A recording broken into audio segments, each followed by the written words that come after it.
Hey guys, this is from the Neighborhood Advisor, Alex Quinn, today with stocks and crypto. How do they work?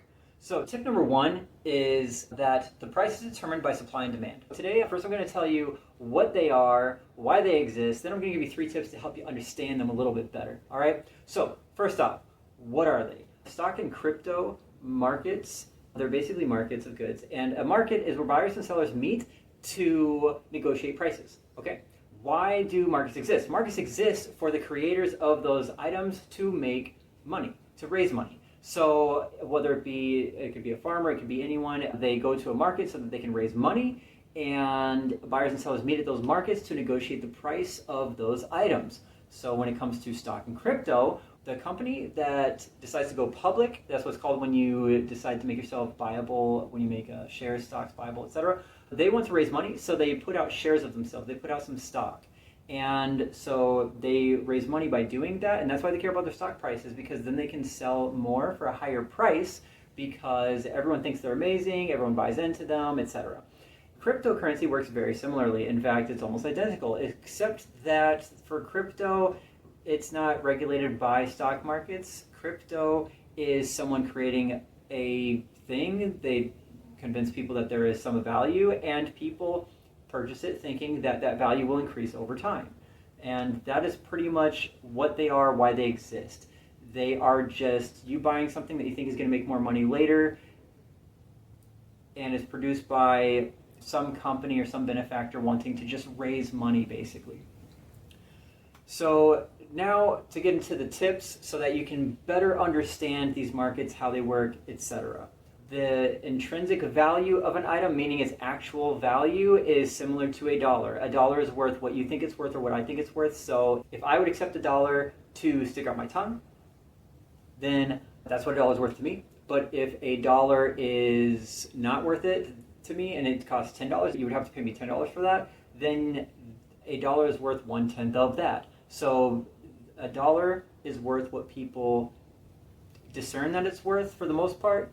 And stocks and crypto also work in that way. They're worth what people think it's worth. So when you buy or sell it, it's based on what people are willing to pay for it and what you're willing to sell it for. That's what drives the prices up and down. Basically, any market, and this can be rental market, housing market, stock market, crypto, anything, it's based on supply and demand. If you're willing to pay $100 for an apple, but I have 100 apples and no one's buying, then the price is going to go down. I'm going to have a hard time selling it. So that's something that a lot of people don't understand about markets, that they're fundamentally handled by supply and demand. That's what determines the price. People often think that there's different ways people can manipulate the market to make the price go up or down. While that is a little bit true, it is only true if it affects the supply and demand, because if let's say I buy out a bunch of TVs and I'm trying to sell them for double the price, well, if I don't buy all of them and there's still some left, you're going to buy the ones that are for that price. When it runs out and I'm the only holder of the remaining ones and there's not a replacement for that, can only get what they're after by buying what I've got, that's when that price ends up being able to rise to a higher point. But also, even then, people still have to be willing to buy it. So it still has to have some value, and it probably is worth it anyway, otherwise they wouldn't pay for it. There's an exception to this, like in rental markets. However, even in rental markets, it's kind of the same thing. If I try to rent it out for double price, not going to happen. No one's ever going to go into the home. And if prices are too high, people can't afford it, so some of them just don't move out. So then there's less people to move into homes. If you put the price higher, doesn't necessarily mean you get more funds. A little bit, yes, but there are limits to that. And basically, if there is more of something available, then usually the price goes down. If there's less of it available, usually the price goes up, and it depends on how many people are trying to buy it. That competition determines what the price goes for. Sometimes there's outliers, but for the most part, if some people get something cheaper, that gets eaten up, but you still have these people trying to buy these things for this price, and it determines what it goes for. But if you have 5 things available and only 3 people want it, the 3 cheapest things are bought out. That means these have to now compete and lower the price until it's low enough that more people are interested and want to buy it. So that's why the price goes up and down based on supply and demand. Supply and demand is the main mover of prices, period. Anything else that affects prices, I suppose marketing can have something to do with it, and obviously if people don't know you're out there, then that plays a role. But for the most part, supply and demand is king, plain and simple. That's what affects your price. And that ties into tip number 1. Anyway, so on to tip number 2 is, what did you buy? What you actually bought was a piece of paper that you have faith in will have a higher value tomorrow. So if you buy a stock or cryptocurrency that is $10, then you bought it thinking that tomorrow or in the future it's going to be worth more later, that demand will outpace supply, or that for whatever reason the price will go up over time and that you can make money later. You don't actually have anything. It's kind of like having $1, but if there was an apocalypse and everyone's got apples and potatoes and they don't care about money, your dollar's not worth anything. So you have something that has a number on it, and what that buys depends on everyone else. It depends on the market, depends on what people are willing to do for that thing. So you didn't exactly buy anything except for faith and that that someone will want this piece of paper with a number on it in the future.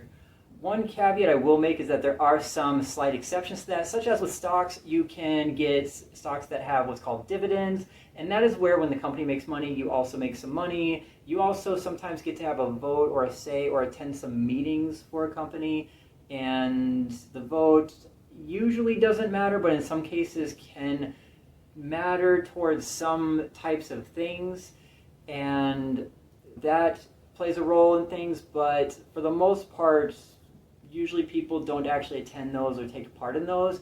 You usually just get it because you think there's going to be more money later. But anyway, so that's what you're buying, is you're buying faith. Okay? Tip number 3 is about emotions. Okay? The markets, the prices of things are very heavily affected by emotions. So supply and demand is the biggest indicator. And I know I said earlier that the price is more than half decided by supply and demand, and emotions affect the supply and demand. It depends on how you break it down, but regardless of how you look at it, here's the explanation. The emotions and how they impact it. So fear of missing out. If you see something doing well, if everyone sees something doing well, like cryptocurrency, a lot of the reason why people want into it is because they know you can get rich from it, or they've heard you can get rich from it. So it's about this fantasy of what, kind of that hope or that faith. They're hoping for an easy way out, or just greed in general, or maybe really do think it's a smart investment. But anyway, so the emotions play a lot into it. The price goes up and down based on what people think it's worth, not based on how well the company is actually doing or the crypto is actually doing. It's based on faith. So if people think a company is going to do poorly or just got some bad news, everyone sell, and then tomorrow it typically bounces back almost all the time. It usually bounces back even stronger, so it's kind of silly. If anything, you want to buy when everyone else is selling, especially if it's a top company like Google that's not going to go anywhere, Apple, etc. Example of that is the toilet paper shortage. So we didn't run out of toilet paper because we had a shortage. We thought there was a shortage. We went and we bought all the toilet paper and created a shortage because we thought there was going to be a shortage. That is an example of how markets work based on emotions. Anyway, I hope these tips help someone out there understand this a little bit better. I know I certainly needed the help when I was first getting started on this stuff. So thanks so much for watching. You all have a wonderful day.